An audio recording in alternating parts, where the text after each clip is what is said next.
Hi, my name is Thais Gibson, and I'm the co owner and creator of the Personal Development School. This is your daily breakthrough video. And in this video, I'm going to talk to you a little bit about what to do if you're dismissive avoidant and you want to change at a conscious level, but your subconscious mind is really anchored in and attached to its current coping mechanisms for navigating life and relationships. So, this is actually based on a really wonderful question from one of the students we have inside PDS. And I will go through a little bit of the dynamics of the question at a high level. And then we'll talk about what you can do if you find yourself in this position or what's important to understand if this is a loved one of yours that you know. So before I dive in, we are still doing our With You promotion. It's for 3, 6, 12-month bundles, which gives you access to literally all of the personal development school, literally every single course. We have about 40 now. Also, all the live webinars. I do 4 of them a week, which are really beautiful and empowering for community and connecting with people, as well as having guided morning and evening routines with our attachment coaches, but leave reprogramming exercises with them, mastermind groups, social events, literally all this stuff every single week.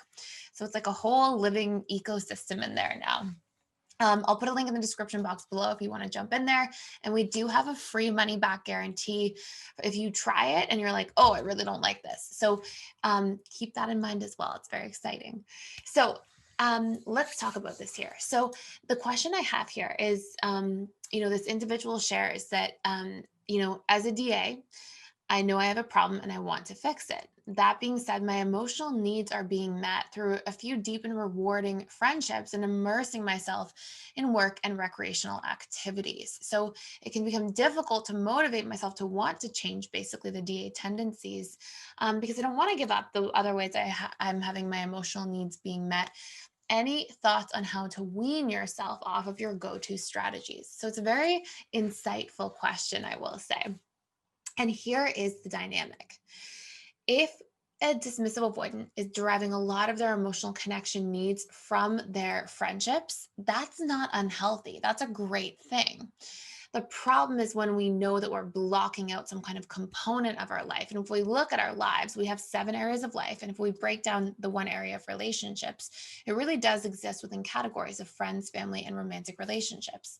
Now, how can we actually open ourselves to be wanting romantic connection with people and to be wanting to feel safe within that and to feel like it's possible and that we're motivated and excited to connect with other people? Well, it all exists within the framework of the emotional associations we've currently have built into our programming.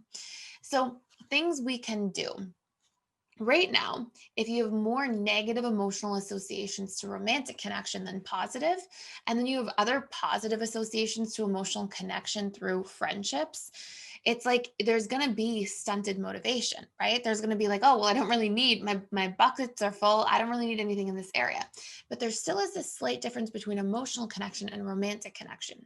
So what you want to do first to motivate yourself is look at the brain being wired to avoid pain, and we want to leverage that. So, number one, you would go, okay, the brain is wired to avoid pain more than it is to seek pleasure. So, let me just write a cost list. Let me look at all of the costs of not having a romantic relationship, the growth I don't get from having to deal with and move through the triggers that come up in romantic relationships, the opportunities I don't get or support I don't get even to like have connection and share a household and have people pick each other up and help each other out and all these different things. And so look at all the costs. I mean, you can think of so many that exist in all 7 areas of life, but look at all of the costs of not having these a romantic relationship. Okay. And then what's starting to happen in doing that is the subconscious mind starts to associate pain with avoiding doing this work, which is something we really want to use our conscious mind to leverage, because we can then sort of convince our subconscious mind, hey, these may not be the best ways. And it's never healthy, just for the record, for any of us. It can be a good way of coping relative to what we know, but it's never healthy for any of us to try to cut off one area of our lives. Some people get wounded with friendships and they're like, I just don't want to bother with that category of my life. Or some people, develop limiting beliefs and painful beliefs around money and they go, I don't care about money at all. The moment we try to just repress some full area of our lives, we shut ourselves off from being like the full human and accessing the full potential that we're here to create. and live through an experience. So start by looking at the costs. Number two, make a list of all the painful beliefs we have about relationships, all of the fears specifically. Okay. And then what you want to do is you want to start reprogramming those fears just individually. And you don't have to look at it as like, this is so that I get into a romantic relationship tomorrow. This is so that I can see who I am without these limitations existing in my subconscious mind. I can have full access to my full human potential without stunting my growth in an area just out of fear.